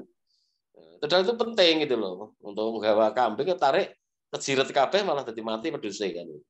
Atau mungkin juga tali bagaimana mengikat dengan yang tidak dua tali yang sama licin supaya nggak lepas itu ada. Cuma kita melihatnya dari satu sisi yang hanya seperti itu sepele, padahal tidak. Banyak sekali temuan-temuan apapun yang kita laksanakan. Kalau kita sudah tahu tentang sporting skill, tentang analogi daripada gerakan pramuka itu apa, seperti amanah undang-undang seperti apa, waduh sangat luar biasa. Hanya kita terbiasa lah pramuka boleh keplok-keplok tok ngapa gitu. Tapi di sisi lain, wow, saya sudah 50 tahun masih betah. Monggo-monggo yang lain, Mbak Nengrum, Mbak Irma, Mbak Wiwi Perwiantasi, silakan. Mas Boy. Saya menambahkan apa yang disampaikan Kak Redi. Jadi untuk Saka Pariwisata, kebetulan saya merintis di Sleman gitu, Saka Pariwisata, dan sekarang yang di Sleman, Saka Pariwisata itu termasuk satu-satunya Saka yang cukup diandalkan untuk Warda DIY. Ada sih Saka Pariwisata di WhatsApp yang lain, tapi biasanya kalau maju itu pasti Sleman, udah Saka Pariwisata. Terus saya pindah ke Humas, kita berusaha untuk Saka Kominfo. Nah, Saka Kominfo itu di tempat lain namanya beda-beda. Ada Saka Teknologi Informasi. Kemarin yang terakhir itu Saka apa ya? Digital apa ya Kak Redi ya? Milenial ya. Tapi tempat saya di Sleman tetap pakai nama Saka Kominfo. Jadi itu yang dipelajari itu teknologi informasi, terus juga persandian. Jadi nggak hanya melulu, nggak ada itu, malah cenderung kegiatan-kegiatan yang sifatnya basic, pramuka basic kan enggak, kita sudah enggak ya, karena di kesakaan gitu lebih kepada skill, keterampilan. Sama seperti pada waktu menyiapkan Saka Pariwisata itu juga harapannya anak-anak yang bergabung di Saka Pariwisata nanti dia punya skill untuk menjadi tour operator, untuk terlibat di bisnis kuliner. Itu di Saka Kominfo juga begitu, menyiapkan anak-anak dengan kemampuan IT dan manfaatan IT yang ada. Kalau bicara tali temali itu, saya kebetulan sekarang di Satpol PP dan bidang damkar itu ada di tempat saya. Nah, di damkar itu latihannya, itu tali temali. Saya juga kaget, latihan tali temali untuk penyelamatan jiwa, itu pakai pakai teknologi, memang sudah pakai alat juga, tapi kegiatan roofing ya, Kak Redi ya, itu pakai tali temali gitu. Jadi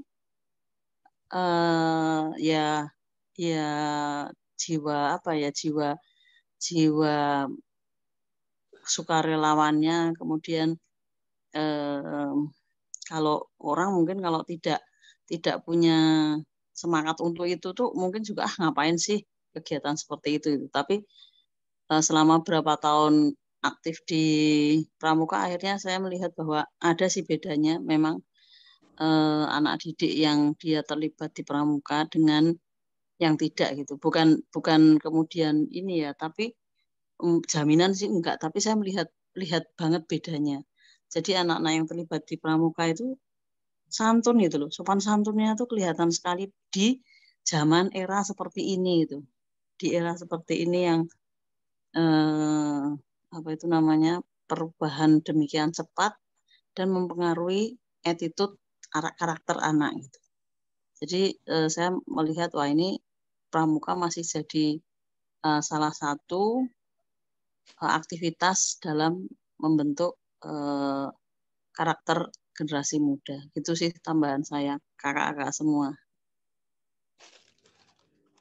Oke, terima kasih Mbak Evi yang juga kelihatan sama nih dengan Kak Redi ya. Dari SD mungkin sampai sekarang masih berinteraksi atau aktif malahan ya di pramuka. Silakan teman-teman. Kalau saya mungkin mulai aktifnya itu sejak 2012. Jadi tadinya tidak pernah, maksudnya tidak terlibat di kegiatan pramuka, tapi kemudian ada informasi dari Warda lalu WhatsApp, loh ini ada dorongan dari Kementerian Pariwisata untuk bikin Saka Pariwisata gitu, mulailah terjun lagi ke pramuka sampai sekarang, malah jadi pengurus WhatsApp gitu. Jadi enggak itu tidak se intens Kak Redi untuk ke pramukaan. Kak Hajar itu ngerti Mbak Evi, Kak Hajar Pamadi? Tahu, nggih. Berapa kali ketemu. Nggih. Warda Kak Hajar itu. Warda ya, itu udah sepuh juga masih. Iya, Kak Hajar Warda. Semangat ya. Oke, teman-teman silakan yang lain monggo bisa menyampaikan kaitannya dengan amal, kaitan dengan pramuka, monggo silakan. Saya nih, Pak Dul. Monggo, Mbak Ning. Bismillahirrahmanirrahim. Assalamualaikum warahmatullahi wabarakatuh. Assalamualaikum. Bisa didengar nggak ya? Waalaikumsalam warahmatullahi wabarakatuh. Dalu, Pak Dul, Bu Evi, Kak Redi, Pak Puji, Pak Bakti, dan semuanya. Alhamdulillah ya. Senang sekali sekarang hari ini ya. Saya dengar urian Kak Redi, kemudian Kak Evi ya. Kebetulan satu jiwa ya kalau pramuka. Walaupun mungkin saya lahir bareng-bareng Kak Redi ya dari SMP 1, kemudian setelah itu bergabung juga dengan Mbak Evi ya di pramuka kabupaten ya waktu itu ya. Dan sampai sekarang walaupun saya sudah tidak aktif, tetapi saya merasakan sekali ini bahwa pramuka itu sebenarnya wahana yang paling tepat ya untuk mendidik kepemimpinan anak-anak muda ya. Jadi anak-anak yang mungkin sudah level pramuka yang tinggi sampai bantara dan lain-lain itu pasti dalam bersikap kepemimpinan itu sudah kepegang gitu loh.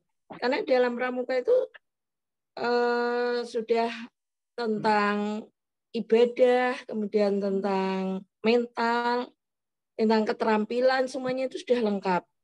Nah, cuman ini mungkin nggak ready setelah mungkin yang bisa di masa sekarang ini, ketertarikan anak-anak itu kan memang mungkin tertentu ya, terutama di kota-kota juga itu ya. Termasuk anak-anak saya sudah saya beri pengertian tentang kelebihan pramuka itu juga kurang tertarik gitu loh. Karena mungkin atau dia punya tantangan-tantangan lain ya. Sehingga saya itu merasa eman gitu loh. Karena sebenarnya pramuka ini seperti tadi adalah wahana yang paling tepat gitu ya. Sangat tepat itu untuk mendidik generasi ke depan. Ya kita lihat mungkin produk dari pramuka Kak Redi ya yang dalam bekerja itu tidak semata-mata untuk kepentingan saya, kemudian supaya saya mendapatkan uang, nah sama sekali tidak ya. Kemudian juga Kak Evi ya, saya yakin juga dijiwai dengan gemblengan pramuka juga ya. Nah seperti itu. Jadi mungkin Kak Redi bisa menyampaikan ya supaya kemasan pramuka ini lebih tertarik lagi seperti apa yang tadi disampaikan Pak Dul itu ya. Supaya saya merasa kok tidak semeriah dulu gitu ya, atau karena saya tidak masuk seperti itu Pak Redi dan Mbak Evi. Mungkin itu saja dari saya. Assalamualaikum warahmatullahi wabarakatuh. Waalaikumsalam warahmatullahi wabarakatuh. Kak Redi, dipun tanggapi atau tambahan info?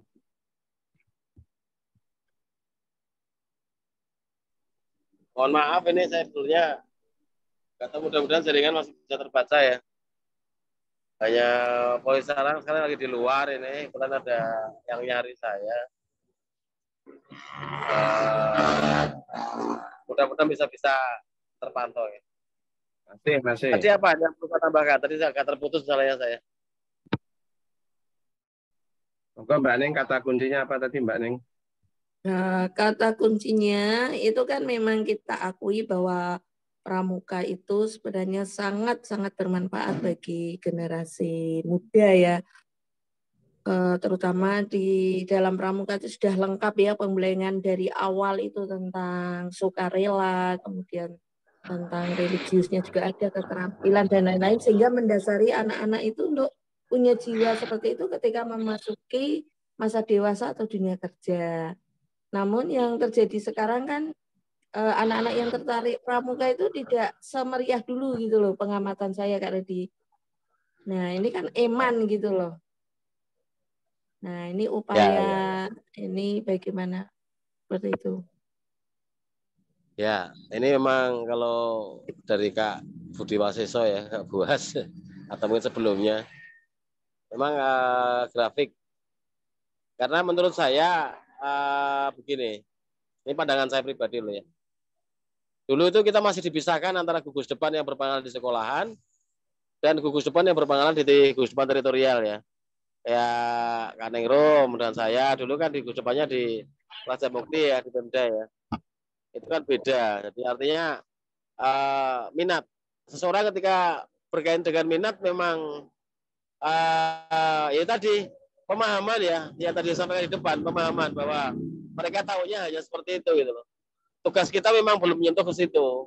Ini yang sedang kita upayakan dengan berbagai hal yang lebih mengenal lagi, bukan menarik ya, mengenal. Tapi toh prinsip daripada gerakan pramuka sendiri tujuannya adalah goalnya bukan dalam jangka pendek kan ya, dalam jangka panjang. Seandainya ada 100 orang, kemudian yang jadi hanya 2 apa 3 itu sudah luar biasa. Artinya goalnya bukan goal dalam jangka pendek, tapi dalam jangka panjang. Katakanlah kalau tidak semuanya berkurang, oke berkurang. Minimalnya dari siaga, SD ya, dari penggalang, penegaknya sebagian mungkin itu sudah memulai. Ya. Tapi semuanya terpanggil dari kita, dari keluarga. Kalau goalnya seseorang hanya berkaitan dengan sebuah angka dan nilai ya, itu mungkin sudah beda lagi karena pramuka mau nggak mau, suka nggak usah, gelem nggak gelem ya banyak nekatnya daripada enggaknya karena kegiatannya pasti akan mempengaruhi daripada sistem pendidikan ya. Jangkanya kan nggak mungkin sehari 2 hari, tapi jangkanya lama kan rata-rata kegiatan penegakannya loh ya. Saya pendidikan di sini sudah dewasa, sudah menginjak remaja ke depan lah, antara 16 sampai dengan 25 kan. Ini jadi monggo pilihannya banyak. Ada yang bisa mengikuti, ada yang tidak. Itu bagian daripada keputusan mereka ya. Tapi saya yakin bahwa angka itu memang akan ada di Indonesia ini mungkin masih ya. Tetapi teman-teman saya betul juga banyak sih yang masih bisa membagi waktunya dengan baik, dengan bijak. Walau harus tarik ulur ketika jadwalnya kuliah dia harus bolos, kemudian harus balik lagi jam yang keberapa, dia mengatur sendiri. Tapi alhamdulillah ya luar biasa di Undip sekarang itu tolong ukur juga luar biasa. Racana Undip ya, karena saya sering ketemu dengan teman di Undip sih terusnya. Ya tadi memang kembali lagi masalah golnya ya Mbak Nengrum, bahwa ke depan Gerakan Pramuka sudah mempersiapkan lagi cara-cara yang lebih halus lagi barangkali untuk menghadapi anak-anak milenial ini. Kenapa sih menjadi menurun ya, wajar lah. Karena apa ya, keasikannya menjadi terganggu, menjadi berbeda ya. Mungkin gitu Mbak Nengrum, atau mungkin ada yang nambah lagi, tapi sementara itu yang paling mudah seperti itu ya. Nanti kedepannya pasti akan berbeda. Mereka akan mengubah lagi caranya mereka. Saya pasti itu. Hanya butuh waktu aja sebenarnya. Itu Mas Dul, monggo dilanjut. Oke, teman-teman silahkan. Kalau enggak saya catatan penutup karena ini sudah pukul 21. Mungkin Kak Redi tadi juga sudah ada tamu katanya begitu. Saya juga merasakan sama Mbak Ning tadi bahwa pramuka itu ada kalanya itu sangat mulia gitu ya, sangat mulia dengan berbagai program-programnya gitu. Tapi ada kalanya orang awam melihat ya pramuka itu kok pendidikan terus lah, kapan mengabdinya. Padahal kan real sekali sebenarnya, sudah banyak kan gitu. Tapi kesannya kan terus jadi praja muda terus gitu loh. Jadi kapan itu bisa betul-betul real gitu. Nah ini image ini kan sudah lama berkembang. Kan pada waktu kuliah dulu juga demikian ya. Mohon maaf nih Kak Redi, juga Kak Evi dan teman-teman yang lain. Sering-sering kan, ayo pramuka, pramuka loh. Untuk pekerjaan-pekerjaan yang teknis sepele itu seolah-olah kayak diolok gitu loh. Nah ini loh yang apa yang menjadi image kurang bagus menurut saya. Nah, wong sekarang ini era di mana apapun itu anu ya, dibungkus, di branding, di apa ya, dibuat satu hal yang menarik kan gitu. Apakah tidak sayang gitu, sesuatu hal yang sedemikian mulianya itu ketika di pasar gitu bahasa anunya itu, ketika di pasar itu ternyata brandingnya kok jelek gitu. Nah sehingga orang mempersepsikan kan buruk. Nah apakah ini menjadi satu pernah terfikirkan Kak Redi gitulah di internal gitu ya, bahwa apa pakai itulah apa nggak usah neko-neko kita mengabdi dalam sepi, atau sebagai siar kita juga harus woro-woro ke banyak orang, banyak masyarakat, supaya eksistensi pramuka ini tidak main-main gitu loh. Ini kan berkontribusi pada karakter generasi muda, bahwa generasi muda itu juga tidak mesti harus dituai sekarang, keberhasilannya mungkin nanti 10-15 tahun ke depan akan kelihatan.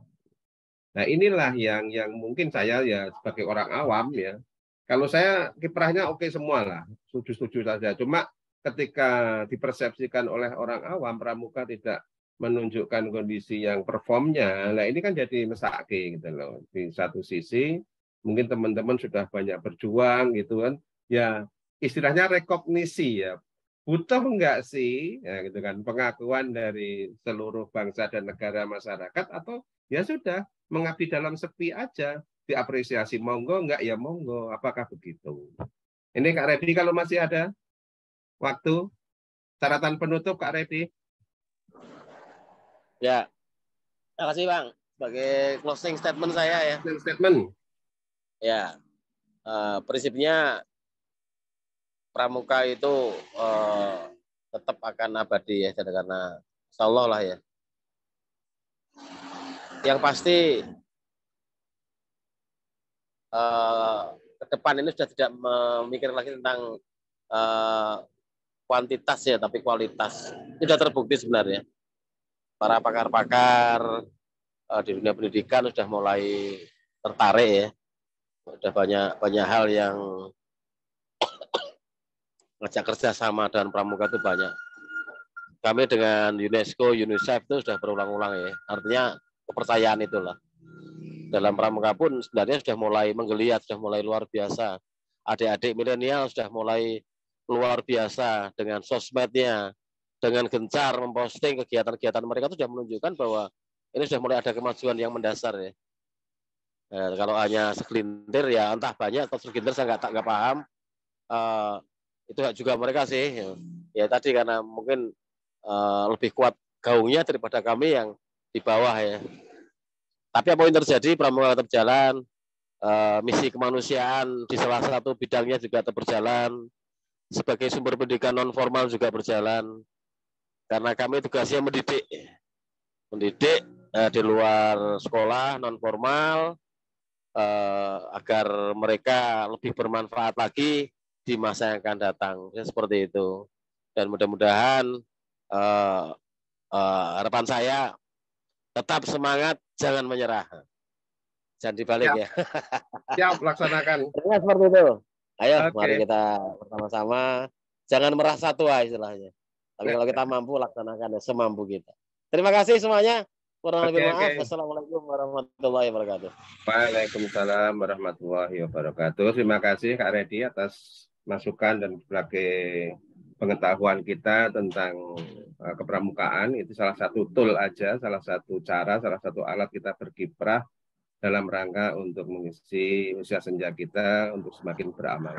Tentu saja ladang-ladang amal itu terbuka luas di tempat kita bekerja, di lingkungan kita tinggal, dimanapun saja kita berada, tentu saja masih terbuka ladang amal, ya, baik yang sederhana maupun hingga sampai memerlukan biaya yang besar. Tapi tentu saja Tuhan Allah Subhanahu Wa Taala punya kredit point lah bagi kita, ya, sesederhana pun amal yang kita lakukan, insya Allah bisa tercatat dan bisa diterima sebagai amal yang baik kita semua. Terima kasih kepada semuanya yang sudah bergabung. Om Lubab di tengah perjalanan ke Padang atau ke mana, Banda Aceh, masih sempat masuk di channel ini. Mas Budi Yuwono juga demikian. Mas Boy, Mbak Irma, Mbak Evi, Mbak Ning, semuanya. Mbak Wiwi Perwiantasi juga demikian. Dan semuanya yang tadi keluar masuk tidak masalah. Yang penting kita tetap Delima Omong Bebas setiap bulan hadir di minggu pertama. Sampai ketemu di jilid 5. Kami yang membawakan, mohon maaf apabila ada yang kekurangan di sana-sini. Bila taufik wal hidayah. Wassalamualaikum warahmatullahi wabarakatuh. Waalaikumsalam warahmatullahi wabarakatuh.